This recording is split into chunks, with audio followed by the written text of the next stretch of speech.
රෙජිමේන්තුවේ දෙවන කමාන්ඩ් රෙජිමේන්තුවේ සාජන් සිල්ලෙන්නේ. මම ඇවිල්ලා තින්නේ අවුරුදු 14යි මාස 11කින්. ඇවිල්ලා තින්නේ.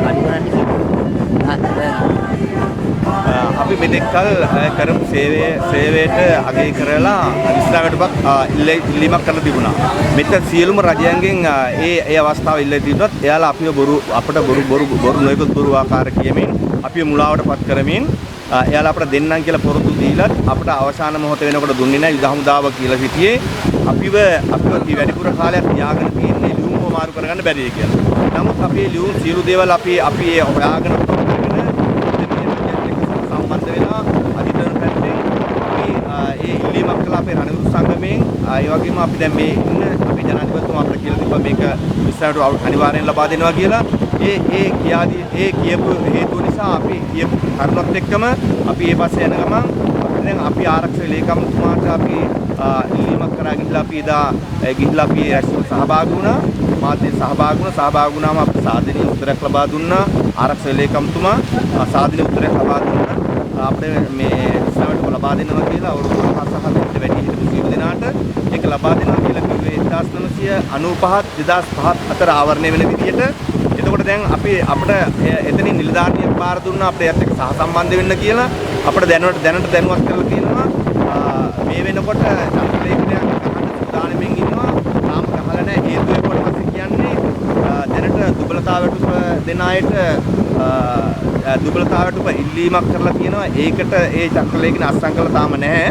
අත්සන් කරලා ආපු ගමන් අපේ අත්සන් දානවා කියලා කියනවා. ඒ වගේම අපිට මේ ළඟකට තිබ්බ ගාල්ලේදී නියෝජ්‍ය ආරක්ෂක ඇමතුමාගේ සම්බන්ධ වීම අපි එදින්දි ගම එතුමාට අපි පැහැදිලි කරාම එතුමා මේක අනිවාර්යයෙන් අපට ලබා දෙනවා කියලා. ඒතර අපිට තියෙන දැන් ප්‍රමාදේ විතරයි අපි මේ සමිතියේ සියලු දෙනා අහනවා අපෙන් වත්මන් තත්ත්වෙ මොකක්ද කියලා. ඉතින් අපි කැමති එතුමාට කියන්න අපි දැන් ලියුම් දෙකකුත් දැම්මා අපිට මේ වත්මන් තත්ත්වෙ කියන්නේ මොකද කියලා. නමුත් අපිට තියෙන දැනුම් දීමක් හැමතිස්සෙම කරන්නේ වැඩේ කරලා දෙනවා. කරලා දෙන්නේ දාපු ඒ ඇමති පත්‍රිකාව අත්සන් කරලා ආවට පස්සේ තමයි අපි ඒක දානවා කියලා තියෙනවා. ඒක අපි බලාගෙන ඉන්නවා. අපි ඉතින් මේ බලාගෙන තව පොඩි කාලයක් බලාගෙන නැවතත් අපි ඉල්ලීමක් කරලා තියෙනවා ආරක්ෂක ලේකම්තුමා හමුවීම සඳහා අපිට ඒකටත් උත්තරයක් ලැබිලා තියෙනවා. අපිට යථා කාලෙදි දෙනවා කියලා වත්මන් තොරතුරු දැන ගැනීම සඳහා. ඔබතුමාට එතකොට අධිටන සමාජික වශයෙන් වසර 12 ගිය අයවරුන්ට සාමාන්‍යයෙන් ඒ පොරොන්දු වෙලා තිබුණා ඒවත් තාම ක්‍රියාත්මක වෙන්නේ නැද්ද? නෑ ඒවා ක්‍රියාත්මක වෙන්නේ නැහැ. ඒවා ක්‍රියාත්මක කරන්න අපි ගොඩක් අපේ 12 සොල්දාදුවෝ මහා වෙරවීරියක් අරගෙන තමයි මේ බිම්මට්ටමින් දේවල් කරා. බිම්මට්ටමින් දේවල් කළා තමයි ඒ සොල්දාදුවන්ට ඇත්තෙන්ම ඒක ලබා දෙන්න ඕන. වසර 12න් යනවා කියලා කියන සෙල්ලමක් නෙවෙයි. ඒ අය තමයි ග්‍රවුන්ඩ් ලෙවල් එකේ යුද්ධ කරපු අය. එයාලා තමයි එයාලගේ සෑම ඔය උතුරු නැගෙන සෑම ග්‍රීන් කොටුවකම දහඩිය කඳුළු හෙලපු ඒ මිනිස්සු එයාලට විශ්‍රාමයට පත්වලා එයාලට යුද හමුදාවේ ලබා දෙන කිසිම දෙයක් අපිට නැහැ. ඉතින් නමුත් මම හිතනවා මේ අපේ රටේ ඉන්න පුරවැසියෝ සියලු දෙනාම මේ 12න් ගිහිපු අයට සහ 12ට වැඩි අයට ඒ විශ්‍රාමයට උත්සාහ එයාලගේ ඉල්ලීම් ලබා දුන්නොත් එයාලට සාහසයක් කරනවා කියලා. මොකද එයාලා අද ජීවත් වෙන්නේ අය. ඒක නිසා අපි කිව්වා වගේ වැඩේ කරලා දෙන්න. ඒ වගේම අපි නියෝජ්‍ය ආරක්ෂක ලේකම්තුමාට කරගත්තේ අපිට සේවයක් ලබා දෙනවා කියලා කිව්වා. නමුත් මේ වෙනකොට මගහරමින් පවතිනවා. ඒ කියන්නේ දින්නේ නොදිනවා වගේ කතා කරන්නත් ඒ වගේ එක නිසා කියපු දේවල් ඒ ආකාරයට කරන්න කියලා අපි ඉල්ලීමක් කරනවා.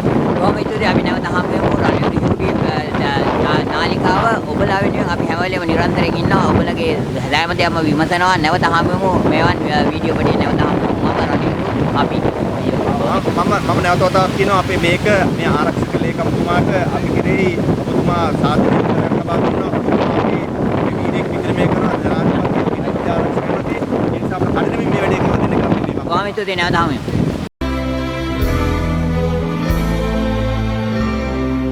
ශ්‍රී ලංකා මාතා අප ශ්‍රී